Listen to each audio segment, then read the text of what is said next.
Limiting belief in simple terms adalah mindset atau pola pikir yang mencegah lu untuk nggak bisa maju. Jadi limiting belief itu kepercayaan yang bikin diri lu tuh nggak bisa berkembang, guys. Yang menghambat seseorang untuk meraih full potensinya karena dibatasi oleh pikirannya sendiri. Limiting belief itu ada di semua orang dan biasanya tuh terjadi secara unconscious. Atau lu nggak nyadar bahwa selama ini lu tuh limiting belief, you have no idea. Gue tuh sejak kecil udah ditanemin mindset limiting belief sama keluarga gue sendiri. Dan kalau misalnya gue nggak nge-break pemikiran itu, mungkin gue nggak akan bisa semaju sekarang, dan bahkan mungkin gue masih ada di tempat yang sama. Hal kayak gini, ini tuh gak bakal lu dapetin di sekolah. Makanya gue mau berbagi perspektif ke kalian tentang pola pikir yang lebih empowering, yang bisa membawa lu tuh lebih maju dari kebanyakan orang. Tapi gue tekankan sekali lagi ya, mungkin dari kalian nih yang nonton video ini sekarang udah memiliki pemikiran limiting belief tuh seumur hidup. Dari kecil pemikiran lu tuh udah terbatas, dan gue nggak nyalahin itu, guys. Yang mau gue sampaikan adalah, selama lu nonton video ini ya, dari poin yang nomor 1 sampai poin yang nomor 10, please open your mind. Jangan kolot dan jangan defensif. Open aja pemikiran lu.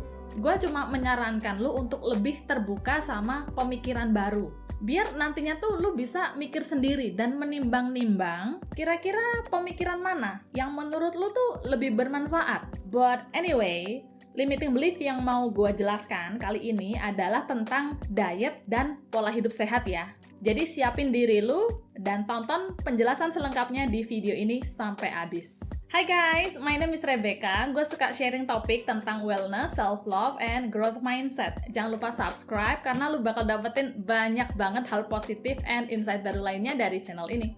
Oke, langsung aja ya. Limiting belief yang paling sering gue denger di kalangan masyarakat nomor 1 adalah makan sehat itu mahal. Is that true? Makan sehat itu mahal kalau yang lu makan setiap hari adalah steak, ikan salmon, sama kaviar. Apakah menurut lu ikan lele sama tahu tempe itu nggak sehat karena harganya murah? Listen, semua makanan itu sehat. Gua ulangi, semua makanan itu sehat tergantung cara pengolahannya aja. To be honest, gua tuh pernah punya pemikiran kayak gini juga. Maybe 10 tahun lalu, I don't know. Tahu nggak karena apa? Pengaruh sosial media. Karena lu lihat diet artis atau influencer yang makanannya tuh mahal-mahal, plus karena catering sehat aka makanan fit yang harga langganannya tuh mahal banget. Gue masih inget, dulu gue punya temen ya yang saking pinginnya makan sehat, dia tuh sampai langganan catering abis berjuta-juta. Sedangkan gue ya kalau siang tuh sukanya makan warteg yang harganya murah. Dari situlah kebangun label bahwa makanan sehat itu mahal. Kalau murah itu makanan warteg yang nggak sehat. Karena sering diulang-ulang, makanya nancep tuh di alam bawah sadar. Gue kasih tahu lu kenyataan yang sebenarnya seperti apa. Saat gue jajan di luar ya, dari pagi, siang, sampai malam, gue tuh jajan di mall atau di restoran ataupun delivery makan ya. Itu sehari bisa habis sekitar 500.000 per hari. Bayangin kalau gue setiap hari jajan terus, bisa boncos gue coy. Dan belum tentu pengolahan makanannya itu bener. Sedangkan nih, saat gue belanja makanan di pasar untuk bikin meal prep, habisnya tuh nggak nyampe 100.000. Gue beli telur, dada ayam, tahu, tempe, teri, sama sayuran. Plus gue masih bisa beli bumbu untuk masak beberapa hari ke depan. Dari situ pemikiran gue jadi terbuka, like, gila ya, ternyata makan sehat itu justru murah banget. Kalau begini mah gue bisa hidup sehat plus hidup hemat. Ya nggak? Limiting belief selanjutnya yang nomor 2 adalah nggak punya waktu olahraga. How many times lu denger orang bilang nggak punya waktu buat olahraga? Mungkin lu udah denger ribuan kali ya. Atau malah lu sendiri yang selalu berpikir nggak punya waktu. Hati-hati. Pemikiran kayak gini, ini tuh limiting belief yang bikin lu nggak bisa maju. Apalagi di kalangan anak kantoran yang kerja 9 to 5. Yang harus naik kendaraan umum, belum lagi macet-macetan. Gue jujur aja, karena gue juga anak kantoran. Dan gue juga pernah punya pemikiran yang exactly sama kayak kebanyakan orang. I don't have time to work out. Selama gue punya pemikiran limiting belief ini, gue nggak akan bisa maju. Karena kalau sekarang gue nggak punya waktu, di masa depan gue juga nggak akan pernah punya waktu untuk olahraga. Dan yang anehnya, tahu nggak? Gue selalu punya waktu untuk nongkrong pulang kantor. It doesn't make sense. Kalau lu orang yang selalu alasan nggak punya waktu, dengerin. Semua orang punya 168 jam dalam seminggu. Dan olahraga itu cuma butuh 30 menit. Dengan kata lain, lu punya waktu. You do have time. The problem is, you have poor time management. Berapa belas jam yang lu abisin buat scrolling TikTok, buat nonton drakor, sama buat rebahan. Nanti ya, saat lu menyadari bahwa waktu itu sangat mahal, lu tuh nggak akan berani menyia-nyiakan waktu untuk ngelakuin hal yang nggak penting. Karena yang bikin gua akhirnya bisa nge-break limiting belief ini, karena gue belajar menghargai waktu. Setiap jam, setiap menit itu berarti. So, gue bakal make sure gue pakai waktu gue untuk melakukan hal yang bermanfaat. Limiting belief selanjutnya, yang nomor 3 adalah diet itu menyiksa. Kalau mendengar kata diet, apa sih yang pertama kali terlintas dalam pikiran lo? Gue tebak ya, pasti nggak boleh makan makanan tertentu karena tanda kutip lagi diet, atau diet harus makannya rebus-rebusan. Jadi belum beneran ngelakuin, mentalnya tuh udah lemah duluan. Tahu nggak? Diet artinya pola makan, bukan makan sedikit. Jadi selama lu masih makan dan minum, itu lu lagi diet. Istilah jaga pola makan, itu artinya lu mengatur makanan yang sesuai kebutuhan badan lu. Kenapa orang berpikir diet itu menyiksa? Karena dia melihat makanan orang lain. Karena lu bandingin makanan orang lain sama makanan lu. Gue punya teman anak bodybuilding. Dia tuh tiap kali mau kontes, selalu makannya dada ayam rebus sama brokoli. Bagi orang lain yang melihat makanan kayak gitu, itu sangat tidak enak dan sangat menyiksa.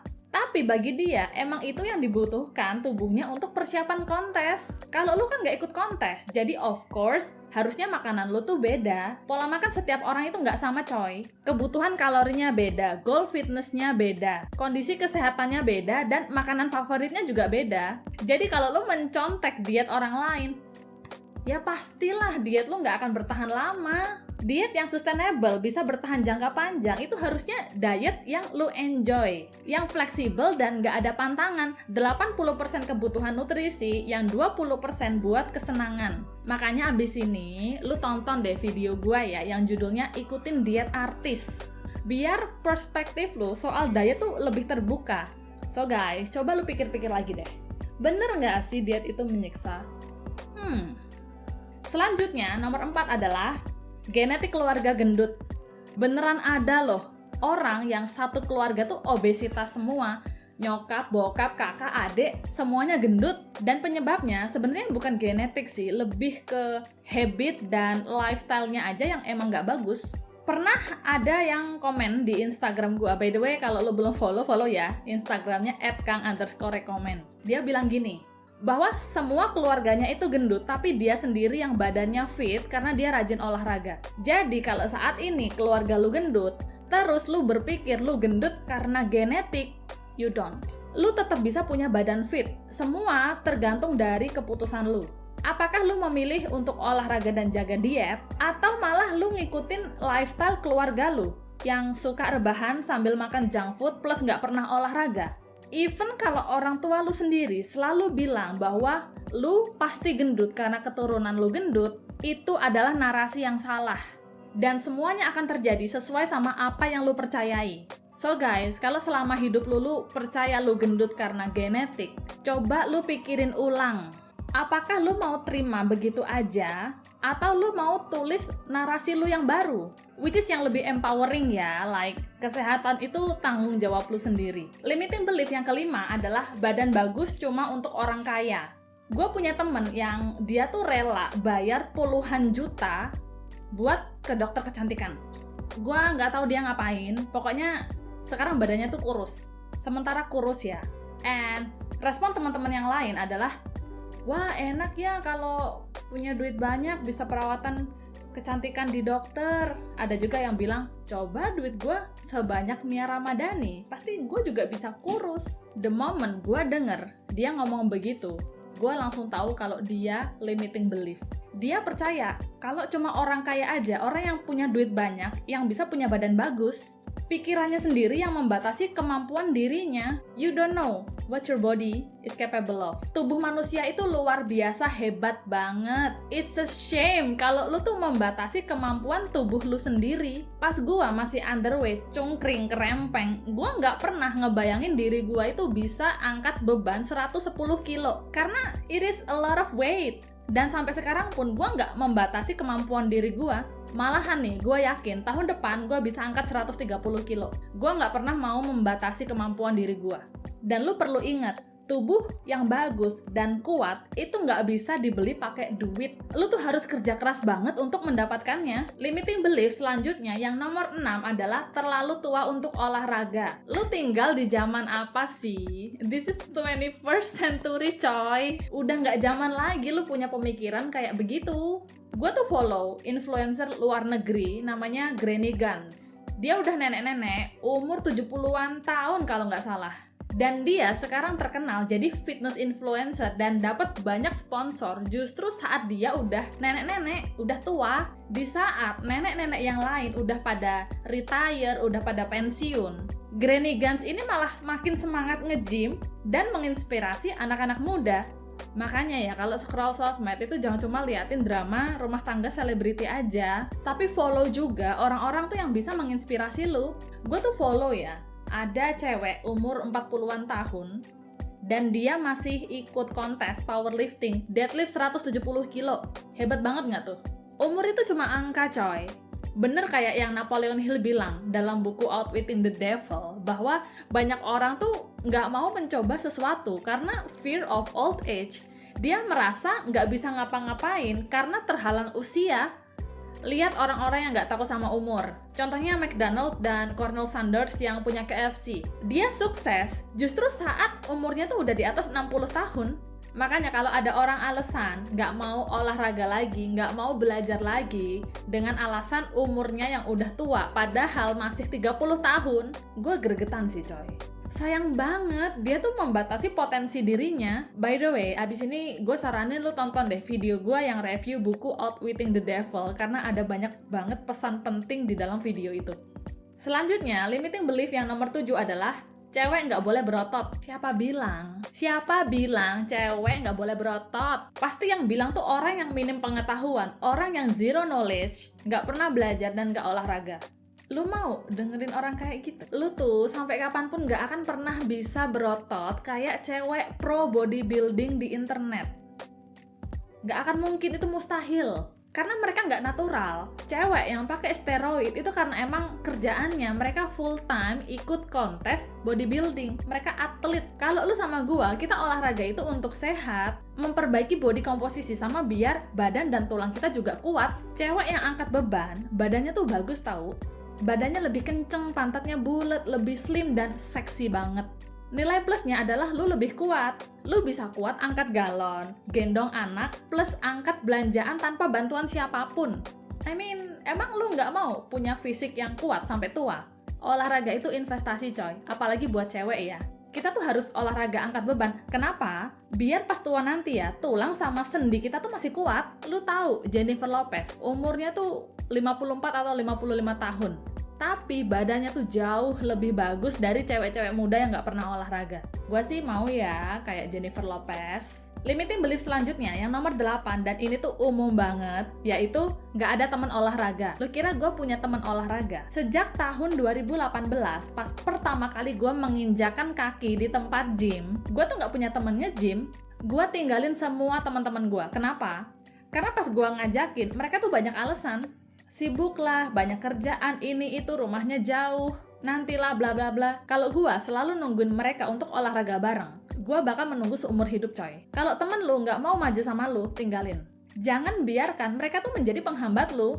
Bayangin aja kalau gue selalu menunggu temen untuk memulai melakukan sesuatu, gue nggak akan bisa semaju ini sekarang. Di saat temen-temen gue yang lain masih menunda olahraga, progres gue udah jauh. Kalau lu lihat postingan gue ya, postingan workout di Instagram, lu bakal lihat gue tuh selalu olahraga sendiri sampai sekarang. Jadi gue mau tanya, lu mau tetap stay di tempat yang sama bareng temen-temen lu, atau lu mau maju duluan? Lu melangkah duluan untuk memberikan mereka contoh. It's up to you, man. Selanjutnya, nomor 9 adalah nggak ada yang support. Bro, orang tua gua nggak pernah mensupport gua olahraga. Malah yang ada gua tuh dilarang-larang. Anak cewek ngapain ke gym pakai baju terbuka, bahayalah ini itu. I support myself. Jadi jangan manja. Gua kumpulin duit sendiri untuk bayar membership gym yang paling murah, bukan dibayarin orang tua. Gue juga belajar gerakan sendiri karena gue nggak mampu bayar PT. Teman-teman gue waktu itu mereka nggak ada yang nge-gym. Gue tuh nyemangatin diri gue sendiri. Tiap hari nontonin YouTube olahraga, konsisten nge-gym, nabung buat beli sport bra. Tahu nggak? Gue dulu tuh nge-gym pakai celana color tau, karena gue nggak punya legging. Belajar mengandalkan diri sendiri coy. Nggak bakalan ada orang yang nyemangatin lu di awal. Nanti dalam perjalanan, lu bakal ketemu kok sama orang-orang yang punya misi yang sama kayak lu. Like-minded people, lu bakalan kenalan sama orang-orang baru di gym. Lu bakalan dapet temen-temen baru di komunitas lu. Yang harus lu lakuin sekarang adalah beraniin diri lu untuk memulai. Semangatin diri lu sendiri. Limiting belief yang terakhir, nomor 10. Meskipun menurut gua agak nggak make sense ya. Tapi beneran ada loh orang tuh yang punya pemikiran kayak begini. Mereka tuh takut datang ke gym karena mereka mengira orang yang nge-gym pasti gay. Like, gue nggak tahu kenapa orang tuh bisa berpikir kayak begini. Maybe karena sosial media sih. Banyak cowok-cowok gay di sosial media tuh yang badannya bagus dan six pack. Jadi gara-gara ini banyak bapak-bapak tuh yang menjustify diri dengan bilang, mendingan buncit lah tapi straight daripada six pack tapi gay. Padahal orang gay yang perutnya buncit juga ada banyak. Jadi olahraga itu harusnya nggak ada hubungannya sama gender coy. Semua orang harus olahraga demi kesehatan pribadi. Dan lu juga nggak akan mungkin berubah jadi gay karena lu nge-gym. Jadi nggak usah overthinking, mending pakai waktu lu tuh untuk olahraga deh. Itu semua adalah 10 limiting belief yang paling common di dunia diet sama fitness guys. Ingat, yang membatasi diri lu itu pemikiran lu sendiri. Apa yang lu percayai itu yang akan terjadi. Sama kayak orang yang takut bawa tripod ke gym karena dia berpikir orang lain bakal ngejudge dia. Padahal yang menghakimi dan mengkritik itu dirinya sendiri. So guys, please jangan biarkan otak lu membatasi kemampuan tubuh lu. Your body can stand almost anything. It's your mind that need to convince. Alright, seperti biasa kalau lu mau mensupport channel ini biar terus grow, tetap aktif dan sharing hal yang positif dan bermanfaat, lu bisa bantu dengan cara hit like, subscribe, komen, dan share video ini ke temen lu ya. Terus juga kalau lu mau belanja, lu bisa lewat link yang ada di description box. Oke? Stay engaged di Instagram gua @kang_rekomen. Thank you so much for watching guys. I'll see you in next video. Bye!